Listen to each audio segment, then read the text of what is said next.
لو قطعوا أرجلنا واليدين نافيك زحفا سيدي يا حسين.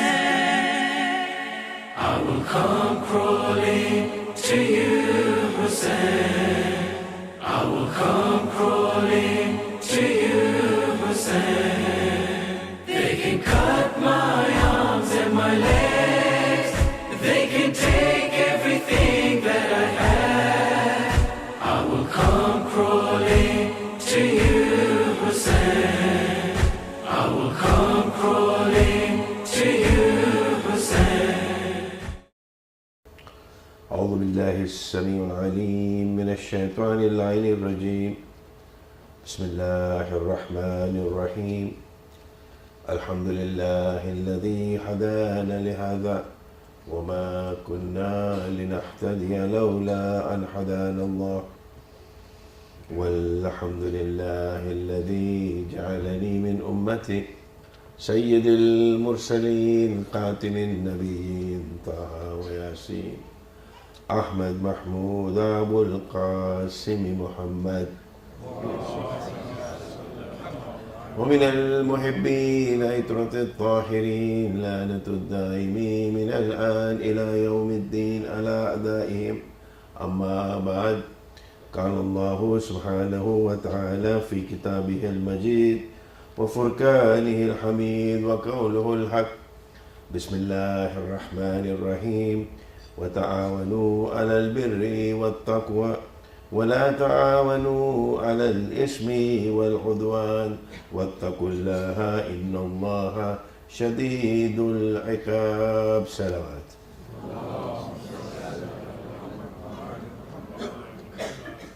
Mu'mineen, as we delve into this very last presentation, tomorrow is the day of Ashur. The time for wires will be over tonight.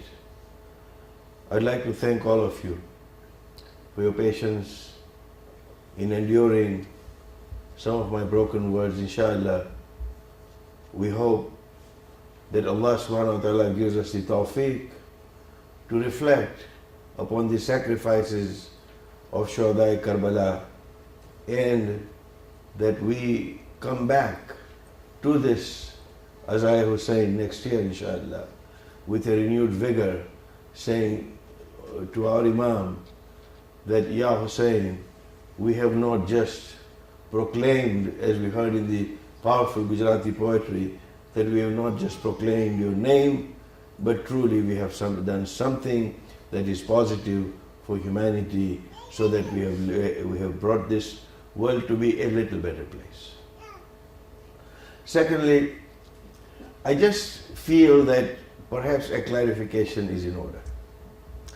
When we chose a subject in conjunction with the great leadership team here, and I thank the leadership team for its vision, for its diligence, and for its humility in allowing us all to gather here to be able to have these sessions, that when we looked at the title, we considered it very carefully. That can the Muslim Ummah reclaim its rightful place as a civilizing force? Is not an assumption that the Muslim Ummah, for example, is uncivilized, although some parts of it may be. The whole idea is that when we look at the world today, we look at the human community, it is hard to find icons who could be called icons who could be civilizing forces from the Muslim Ummah. I say this without reservation, at the risk of being challenged on this, but if you ask a man on the street, in terms of who is that human figure that perhaps comes to mind, they'll probably quote Dalai Lama and not any other Muslim leader. We have, as long as we as Muslims understand what our shortcomings are and accept what our shortcomings are, we will never be able to progress. If we harbor under the illusion that we are the best community, the chosen community, and this is what we are going to do, then there is not going to be a single step in the path of progress. We will continue to remain in this idea of jahl murakkab, which is compound ignorance, that we don't want to know that we don't know. And this is the basis upon which this title was chosen, so that when mu'mineen get together and they become those icons, those little sparks of those civilizing forces, it is only then and only then will the Muslim Ummah regain its rightful place to say yes. Just as the Prophet did, just as the Imam Hussein did, just as every Shaheed at Karbala did, that they were those civilizing forces against the forces which were uncivilizing. And that indeed is a notion upon which we chose this subject, and I stand by this subject because we have been challenged to say, by choosing this subject, what we have said is that Muslims are uncivilized. We have not said that. And therefore, I would like to make sure that this particular clarification is correctly understood, because there is a purpose behind choosing a title. The mission statement of a Muslim is something that we have been talking about all along, that help one another in goodness and in piety, do not help one another in sin and in aggression. And be careful of your duty to Allah, surely He is severe in requiting evil. And this is the mission statement of any Muslim society. As long as we continue to do that, then inshallah we can be on that path of progress. Tonight is a night where in Karbala, Imam Hussein had asked for one extra night. And it is said that on this night of Ashur, there was sounds of zikr coming out from the tents of Imam Hussein al-Islam. It is reported it was as if there was a buzzing of the bees.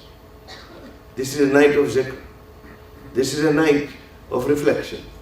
And this is a night where we also take stock towards the end of this 10-day session as to what we have been able to do. And this is also a night where, as we knew that like a muazzin, when Imam turns in 4 different directions and he says, Hal min nasirin yansurna, he was calling out to humanity at large. Mu'mineen, tonight is a night to reaffirm our vow with Imam Hussein al-Islam, to say that, Ya Hussein, yes, we too have said labbaik to Hal min nasirin yansurna, and that we are going to do something practical about it. The young man that we saw, the doctor that we saw, this is the kind of work in the name of humanity, in the name of Imam Hussein al-Islam, where we will become a civilizing force. By merely saying Nara Haidari is not going to cut it.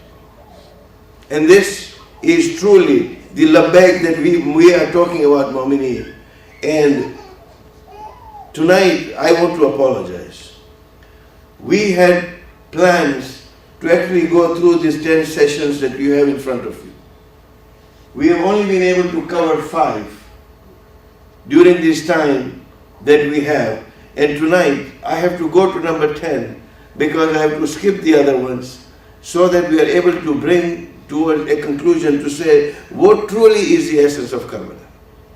But it has been an inspiring journey for me as a person to be challenged by the Mu'mineen, particularly during question and answers, where I have learned a tremendous amount. But this has truly been an inspiring journey. And inshallah today, we will talk about how that value of the tear that we talk about, which takes us to this brief flight of spirituality and elevates us to a level as to how do we do this. And we went through, just to recap, on the power of intentional living, the power of critical thinking. How does a society base its direction? What is the moral compass of a society which bases its teachings on the value of Tawheed? How do we live purposefully? And we talk about Qalb Salim, the idea of inner peace. And then we said, what is it that disturbs this peace? Is the concept of al-isti'aza as to how we defeat shaitan. Inshallah, we will continue on that, but tonight, it is the time to wrap up. And I begin with Surah Al-Asr, always, that by the token of time, verily man is in a state of loss, except for those who have faith, do righteous deeds, and join together in mutual teaching and truth, and of patience. We hear this surah. What does this concept of Asr mean? It firstly implies the continuity of time, but the 3-letter, the root word, again Arabic is such a beautiful language in terms of, and Quranic Arabic, is something that if we do not learn, Mu'min, how can we have a conversation amongst Muslims? If socialists needed to talk to each other, they talk about proletariat and bourgeoisie and all that. If we as Muslims have to have conversations which are profound and meaningful conversation, that we have no choice but to learn Quranic Arabic. And indeed there are so many opportunities. There are online courses. You have our own Sheikh Hussein Kimji who teaches this all the time. You have other scholars who teach it. There is no excuse for us not to learn Quranic Arabic, because this truly is the absolute basis. Now if you had learned Quranic Arabic, and those who have will bear me out to say that the language has meaning. For example, here the word asr literally means to wring something out and to press, as if you are wringing out drops from a wet towel and you're wringing something out. This is the meaning of the word asr. So it has a sense of unfolding the future by squeezing the past. Now when you think of the word asr, how many times have you heard the word asr in Surah Al-Asr? Well, asr we say. You know, God swears by the token of time. What is it? Each time if you understand that the meaning is to actually wring out the unfolding of the future by squeezing the past, it gives you a new meaning of Surah Al-Asr every time you recite it. This is the benefit of learning the Quran, and in particular the Quranic Arabic, and therefore I urge you to actually think about it. So we are talking about time. The focus today is to wring out the best of that it is. And talking about time, Mu'mineen, you will have to forgive me today, because it may be a little longer than usual. You know, when you have a long flight, the stewardess says, sit back, relax. And you know there's going to be a long flight. Well, today I'm saying, please sit back and relax, because this is going to be a little longer than usual for me to bring this to a logical conclusion. So, we are talking about time. And when I say, you know, when somebody is talking about some project or something, the term we use is show me the money. This is what we normally do. So I'm showing you your money, or showing you a bank that credits your account each morning with $86,400 every morning. And it carries over no balance from day to day. And every evening it releases a balance that you failed to use during the day. What would you do with that? Well, you would make sure you spend every penny, that you invest and not fritter a single penny, and make sure that in the evening that particular every cent from that account is drawn out and invested somewhere where you do have such a bank. And the bank that you have is what I call the time bank. Each morning, Allah subhanahu wa ta'ala credits 86,400 seconds for us to use. At midnight, it's gone. If you haven't used it properly, then you have frittered it, you have lost it. It carries over no balance. It allows no overdraft. When your time is up, there is no overdraft. And each day, it opens a new account.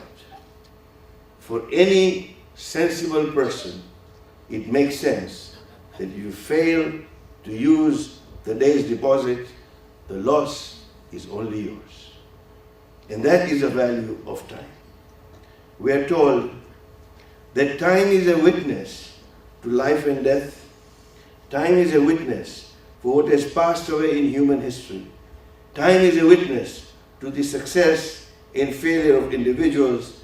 Time is a witness to the rise and the fall of communities, of kingdoms, of dynasties, and everything that goes up is one day going to fall, except for the truth that is being upheld. And the Blessed Prophet Islam sallallahu alaihi wasallam said, and I quote, do not abuse time. Simple. The words of the Prophet are simple. They are profound, because this is a commodity. The clock of age is reducing our lives by every tick of the passing second.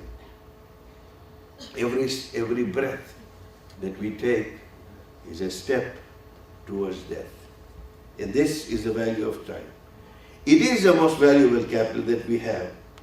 And if we lose it, then truly we have lost it all. Again, to quote the Blessed Prophet, he said, there are two blessings that most delude people, health and free time. You take your health for granted. Once the blood pressure starts kicking in, hypertension, or you start getting that old clot in the arteries and anything else, you start value your health.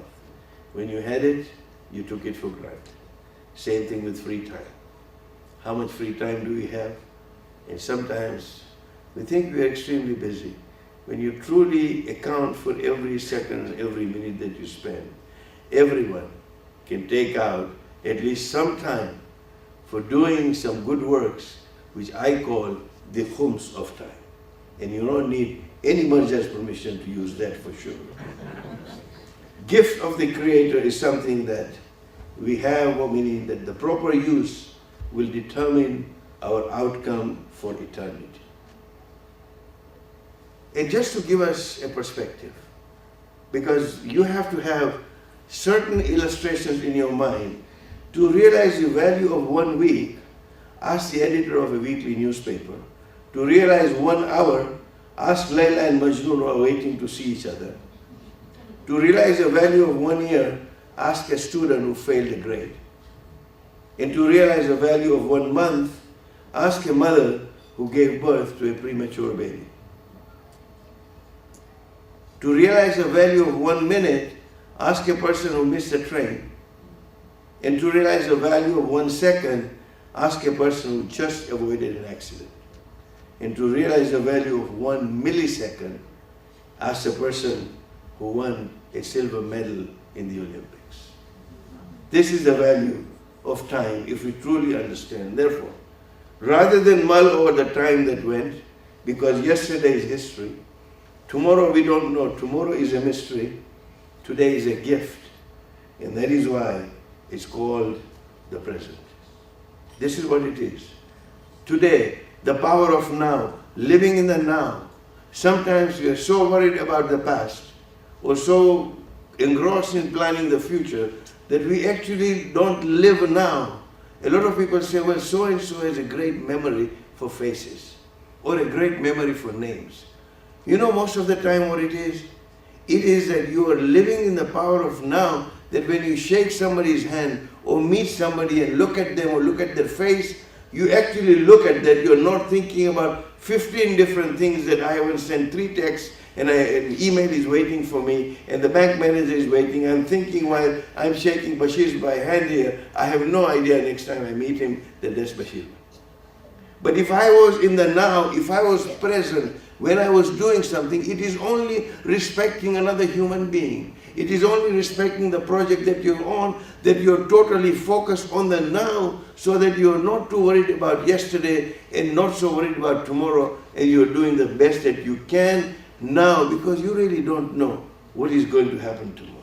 I don't know whether I'm going to be able to stand before you tomorrow morning. Nobody has any idea whether we're going to be standing or sitting here tomorrow. Allah knows best. The point is, we are here and we are now. So as you sit here, Mu'mineen, please think about the reflections that we have, not about those pending emails that you have or the car service that you need to go and make and everything else. The power of now is such a powerful thing.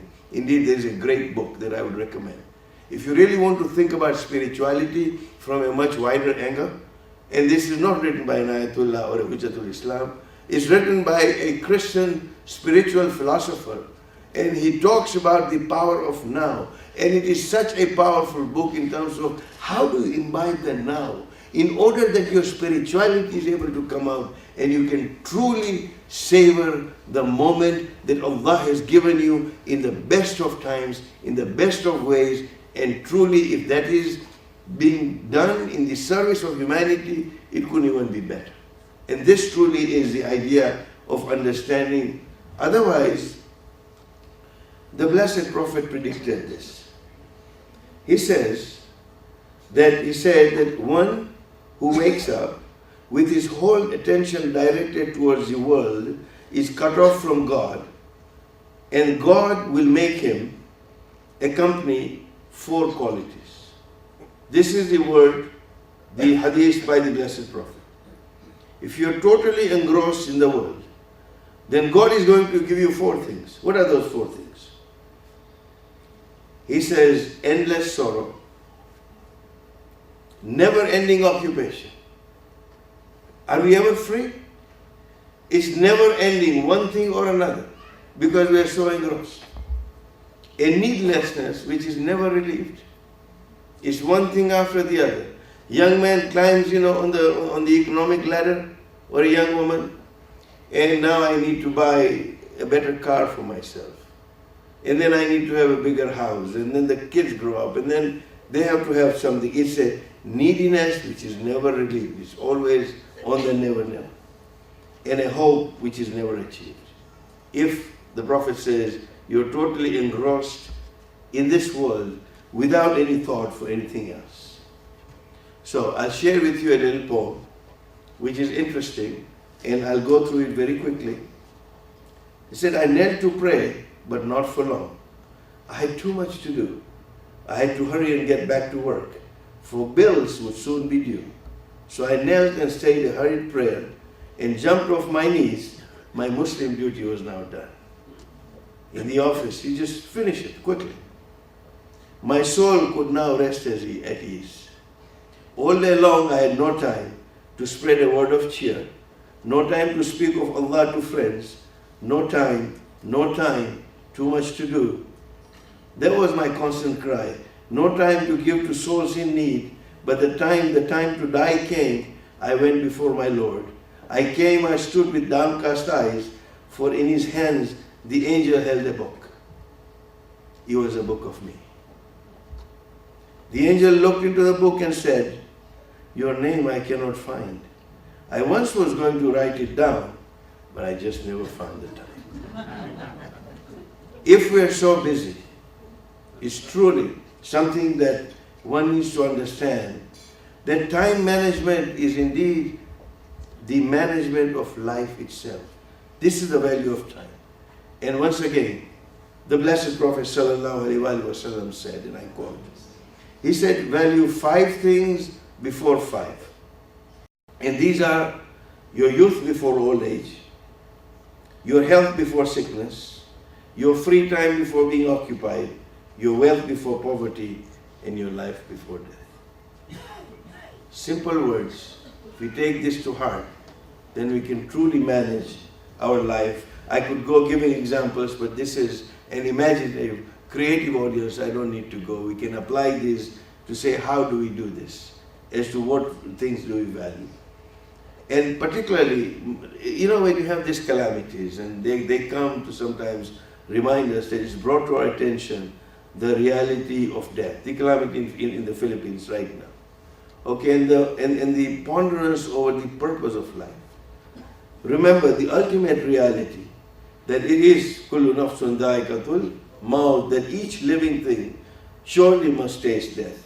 And therefore there is no avoidance of birth or death except to utilize the interval between birth and death effectively. We sometimes tend to make this very complicated. A great Gujarati poet who almost died without being recognized by our community, the Khoja Shia ethnic community. His name was Barkat Ali Befam. And he was given an award for Gujarati poetry by the Prime Minister of India as a Nobel laureate. And his 2 lines are so succinct, yet so profound. He says in Gujarati, કે જિંદગીનો રસ્તો છે ફકત ઘરથી કબર સુધીનો. જિંદગીનો રસ્તો છે ફકત ઘરથી કબર સુધીનો. That the path of life is merely between one's home and the grave. પણ એટલા જમાં કેટલું બધું થાકી જવું પડ્યું. Imagine that within that life becomes such that I got so tired in this short journey between home and my grave. The philosophy of that. And it is truly somewhere where, and that is why we're asked to go and visit the graveyards so that we can understand that. A visitor comes to Basra And Ibrahim bin Adam was a scholar, and he asked him to say, can you show me a place where people get together and chill? And he takes him to the Qabristan, he takes him to the graveyard. And he said, why are you bringing me here? I want direction to go to a place where people come together. And Ibrahim says, those who are there in the city must come together here, and those who are here in the graveyard never go back there. Therefore, they're all gathered here. And this is a reality, that it is between those two poles of birth and death that the time that we have, the 86,400 seconds that we have every day, Mu'mineen, what are we doing with it? Because if you don't act on life, life has a habit of overtaking. People kind of dread finding out when they come to die that they've never lived. When the last moments flash together and say, did I really live? Well, there is still an opportunity, Mu'mineen, while we breathe. That we don't allow hours to slip into days, and the days to slip into weeks, and the weeks slip into months, and the months slip into years, and before we know it, as the Prophet said, people are asleep, upon death they wake up. And this is a journey. Therefore, to come to the conclusion for what we have been discussing, that can the Muslim Ummah reclaim its rightful place as a civilizing force, I say yes. Inshallah. Yes, we can. There is no reason why we cannot. But for that to happen, what we need to do is each one of us needs to be a unit of that force through our actions. And therefore, to be a civilizing force, and this has been a wrap-up, and this has been the entire reflection that we have had, to say that what does it take, and all the things that we have gone through in the last 9 nights can be encompassed in these few things, that to be a civilizing force, as individuals, each one of us requires moral consistency, we require compassion, we have the courage to be unique, courage to be ourselves, that we need to have meaningful relationships, we need to have a commitment to excellence, and a vision and a wish and an aspiration to leave the world a better place by my involvement in the wider society. And we'll briefly go through each one of those. That moral consistency is about being clear, about being honest, being authentic without being hurtful.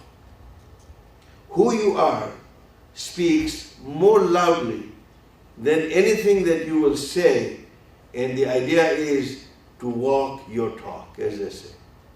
Then walking your talk which means that you're aligned with your values, you're consistent in your thought, in your word and in deed. Let's not have this false facade of public piety and personal something else. Or let us not be within that pseudo society that we talked about, where I don't want to make question, or I don't want to raise a question because I don't want to rock the boat. I want to be one of the boys. I'll be ostracized.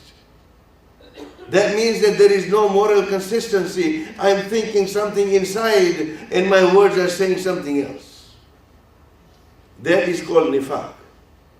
Honorable Bhai gave me a wonderful paper on the concept of nifaq in the 4. I suggest that that paper be circulated to the Mu'mineen so we learn the concept of what nifaq is and this concept of hypocrisy, the moral hypocrisy that we may have. So, one needs to have moral consistency. And of course we talked about compassion. Help and empower those around you. That we need to be like the sun, which gives away all it has to the plants and the trees, and in return, the plants and trees provide us sustenance and shade to others. Look at the impact. The sun expects nothing. It provides the sun. Nature has created this. This gives us an example. Malay Muttaqiyan Ali ibn Abi Talib alayhi salam has said, and I quote, that socialize with people in such a way that when you die, they mourn for you, and when you live, they desire for your company. This is how we live with compassion. And then be unique. Be yourself. You can't be anybody else. You know, Allah subhanahu wa ta'ala has created this fingerprint. My fingerprint matches nobody else's fingerprint. And therefore it is me. I have to be unique. And it is, to be unique is what? It takes courage. It takes courage. It takes courage that I will not walk on the path of least resistance. That I will not be afraid of taking on a road less traveled. That I will do not what is easy, but what is right. And we are always in this situation. Cut corners, take the easy way. And the greater the incongruency between the person that you are and your public persona, the greater of personal dissatisfaction you will see in your own life. Others may not see it. But the idea of being authentic and being unique. And then, rather than always giving in to expectations of others, make sure you honor yourself as you live your life. Loko shu kaise, log kya kahenge, what will people say? You're walking a path that you think is right, once you have understood it. But I will not, because people will say something. You know, the only one who is easily pleased, we say in Dua al-Kumail is, Ya Sari or-Riza.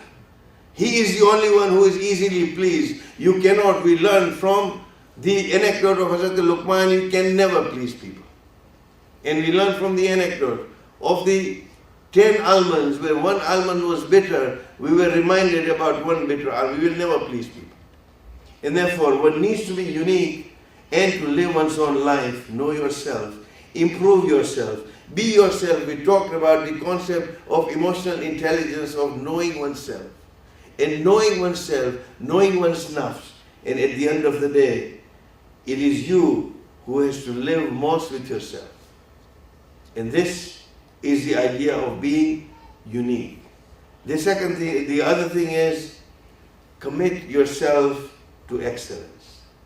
Now, some people tend to mistake this. Excellence is not perfection.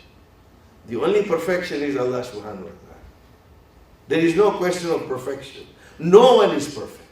Every single one is what we call work in progress.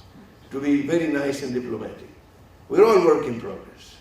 And none of us can claim. But what we can do is we can commit ourselves to a level of excellence in everything that we do. Be it our spirituality, be it our understanding of the Quran, be it relationship with other people, be it building a business, be it in the professions, whatever it may be, it behooves a proud Muslim. It behooves someone who follows Ali ibn Abi Talib alayhi salam. It behooves those who call themselves the followers of the blessed Prophet of Islam sallallahu alaihi wasallam to actually have that aspiration of committing themselves to a level of excellence and nothing but excellence.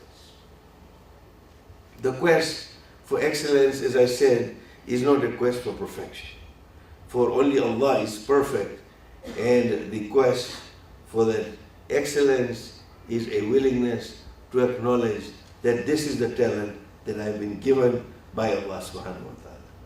And then the other thing is meaningful human relationships. That we are able to relate to people affects how we live our lives as social beings. We talked about 4 kinds of people. That there are those who come on this earth, they have no impact on society, nor has society any impact on them. They have not socialized, they have not lived. They have come like a donkey does. They have come, grazed the grass that they wanted, and then they've gone away. And then you have the negative people whose influence is always negative. And then you have those very positive people whose impact is always positive, and yet, you know, they practice what I call the diplomacy of the Muawiyan ilk. And you are nice to everybody and you don't stand. You are not unique. You are what X wants to be in 1 minute and you are Y, what Y wants to be in the next minute. And you can take all this, and Allama Iqbal said, if you recall about this, that the Muslims will give him ghusl with the water of Zamzam and the Hindus will cremate him. This is the fate of somebody. And then finally you have someone who truly is a person of principle, and yet they determine their social relations in a way that the communal life that they live is positive around them, that they are helpful. There are people who will be able to live, and this is the fact that Islam emphasizes the idea of mu'amalat. You have the ibadat and you have the mu'amalat.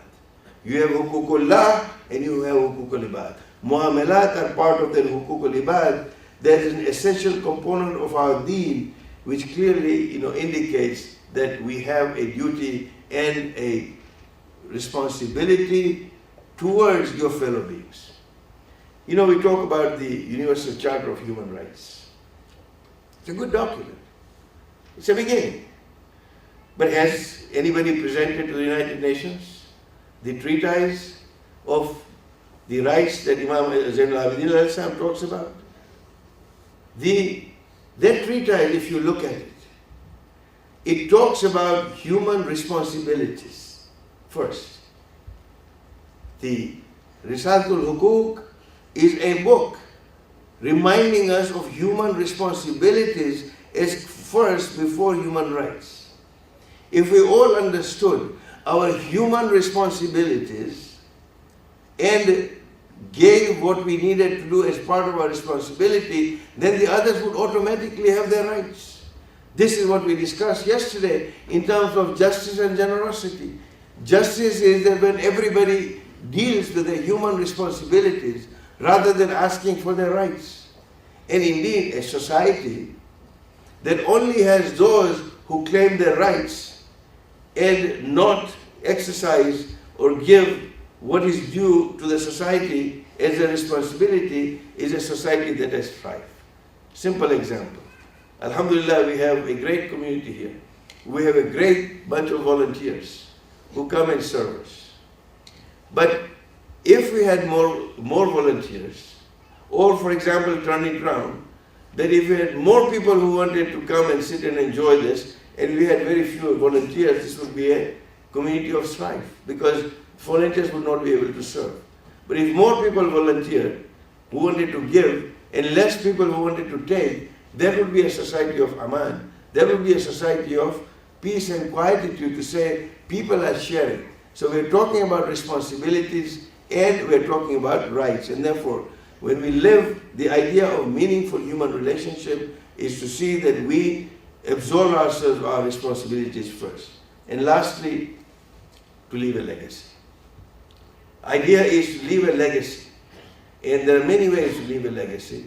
And people do this all the time. Maulana Rumi said something so beautiful. He said, after our death, do not search for us in the tombs of the graveyard of the world, but search for us in the hearts of the people that we have inspired. It is the idea of leaving that imprint, that inspiration in the human being, be it your child, be it your grandchild, be it your brother, be it your sister, be it another human being. How many of you, remember the teacher who influenced you? Everyone will have at least one teacher in mind who influenced them. You don't need to go and find the teacher's graveyard or wherever the teacher was cremated. That teacher, at your young days, everyone has a favorite teacher during that time. It is that teacher who made an impact, and this is what Rumi means, that search for us in the hearts of the people we have inspired. And truly, we build our legacy by adding deep value to any encounter that we have, so that the world becomes a better place in the process. If we have imbibed these values, and if it's a little heavy going, I apologize. But if we have imbibed these values, then there is no reason why any community cannot be, and these are human values. These are human values and these are Islamic values. These apply to any human being. What we have indeed is the faith that we of La ilaha illallah, that we will obey only one and one authority, and we are going to do all this for His pleasure, is something that defines us as Muslims who are deserving of the rahmah of Allah subhanahu wa ta'ala. And this truly must be our call. And indeed, Imam Ali alayhi salam has said, we talk about this idea of justice and ihsan. Adl and ihsan, for example. And Imam Ali alayhi salam says on the same token that make yourself the standard in social circles between yourself and others. Love for others what you love for yourself, and dislike for others what you dislike for yourself. Do not wrong others just as you don't wish others to wrong you. Rather do good as you would wish that good be done to yourself. The golden rule. In many ways, every faith has that. Do unto others what you'd like done unto you. That is faith.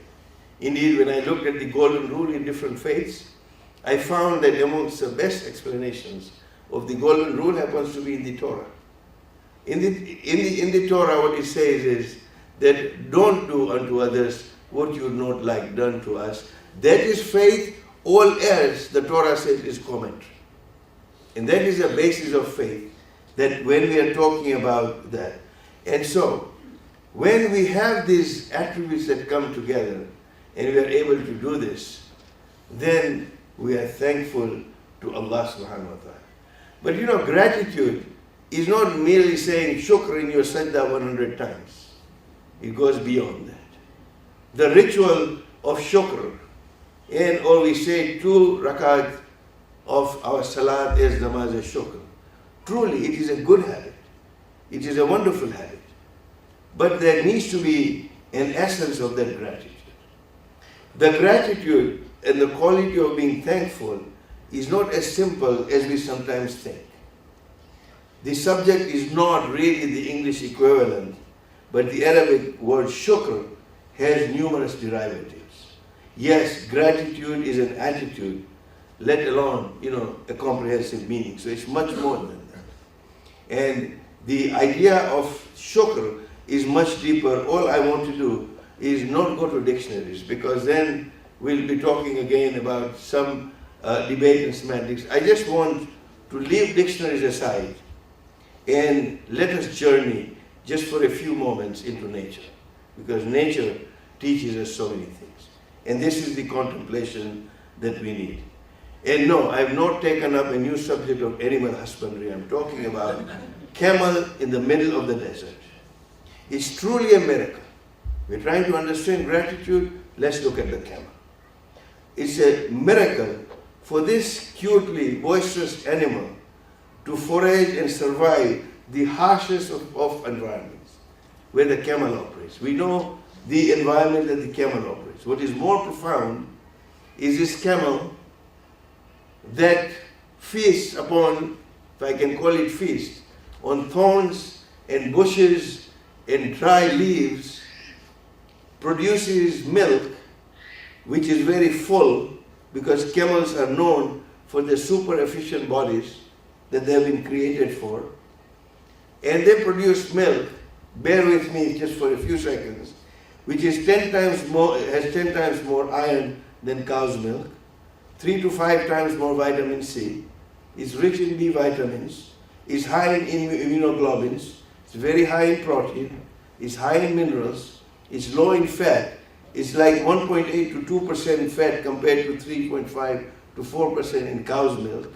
It's much lower in cholesterol. Its antibacterial properties are anti-inflammatory and more. And this is the value of camel's milk. So why am I bringing a camel here? The understanding of shukr lies in the understanding of the camel giving us milk.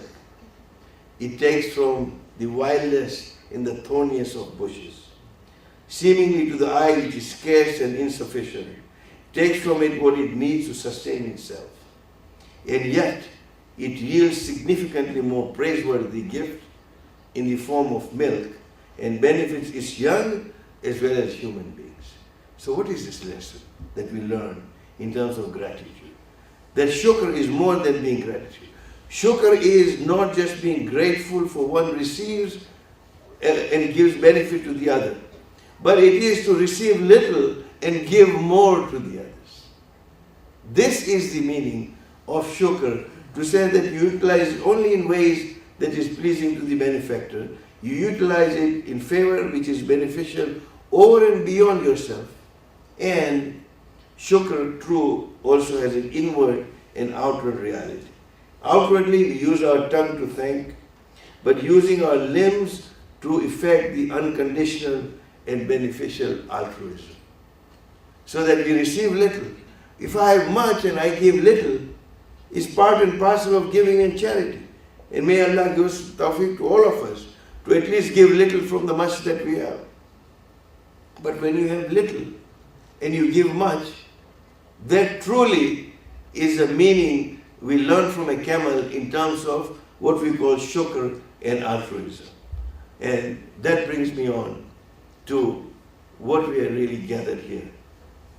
That these are values that we have just discussed. And the summary of these 9 days in terms of where can we go, in terms of building that value and becoming those forces of becoming civilizing forces.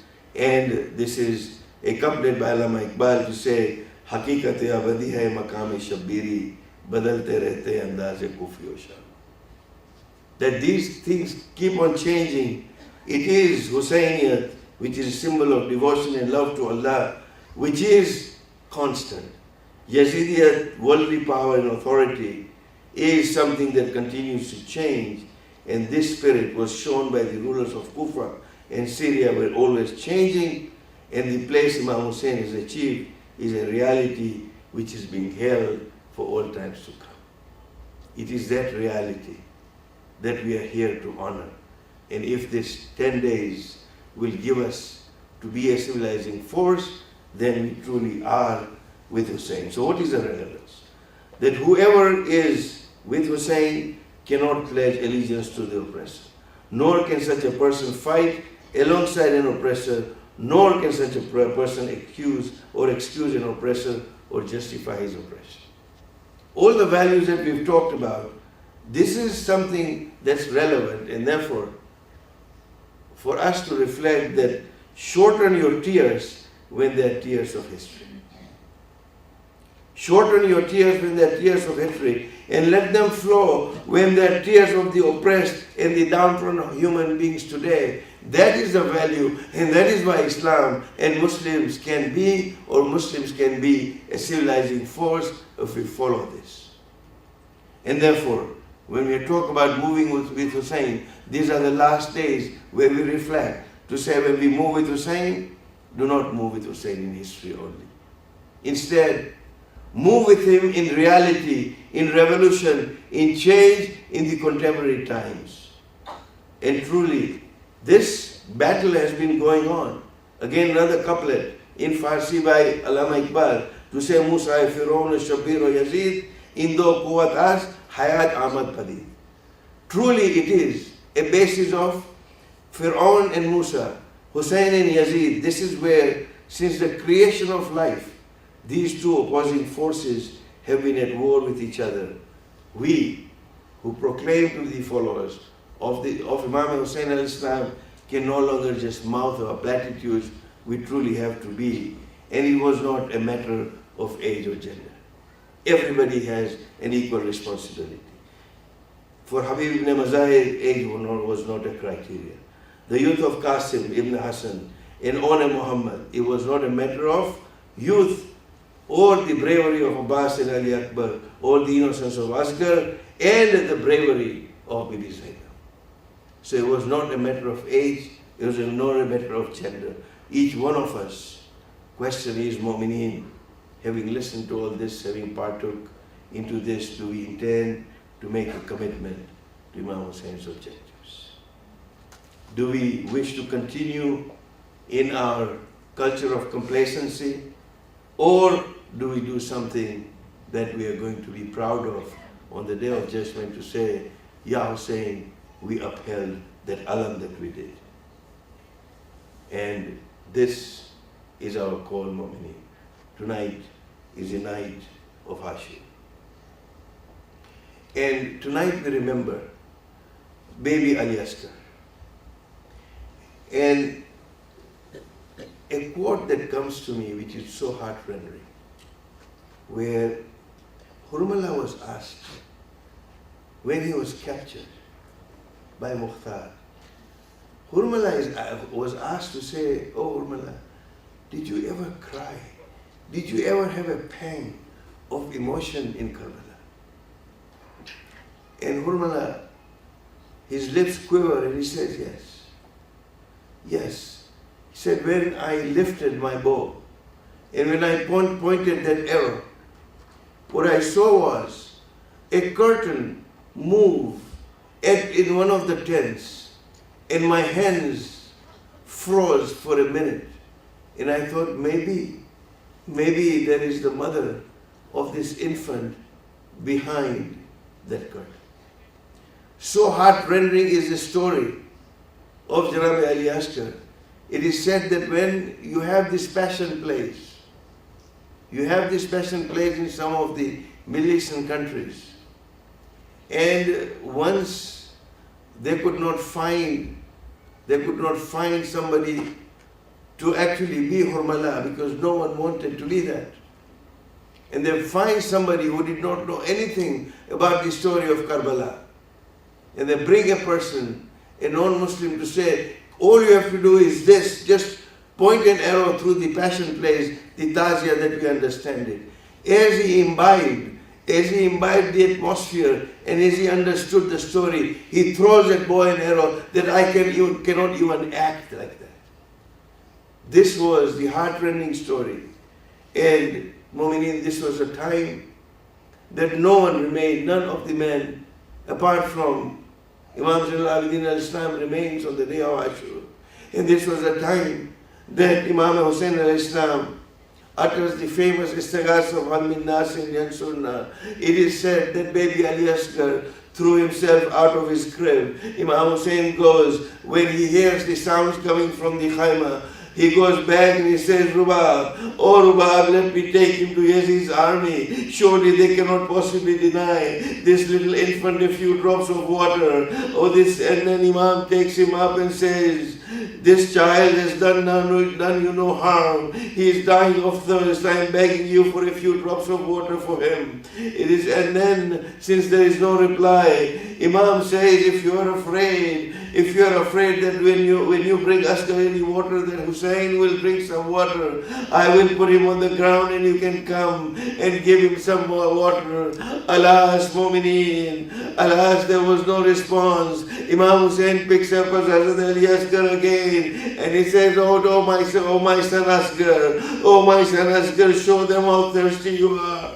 Ali Asghar turns his head towards the army, towards the soldier, opens his mouth and brought out his parched tongue and moved it over the lips. The ultimate sword had been unsheathed.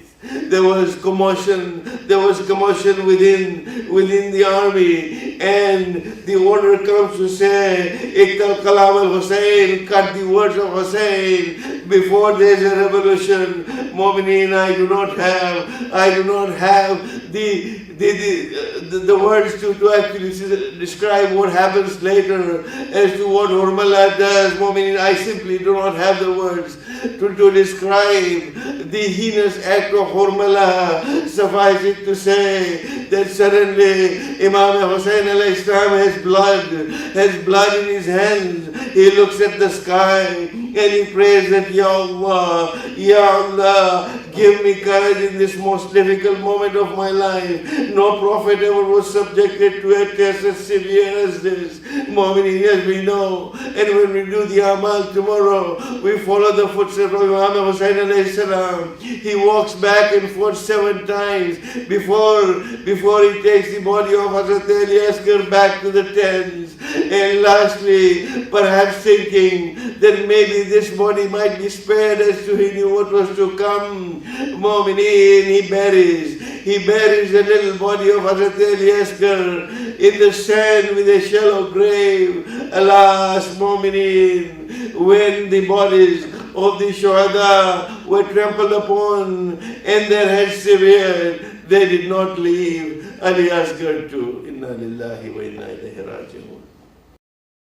On the plains of Karbala, you said with a heart so scarred, Hal min nasiri yansurna, who can help me in times so hard? Falling from the cart to the floor, Ali Asghar gave this call, I will come crawling to you, Hussein.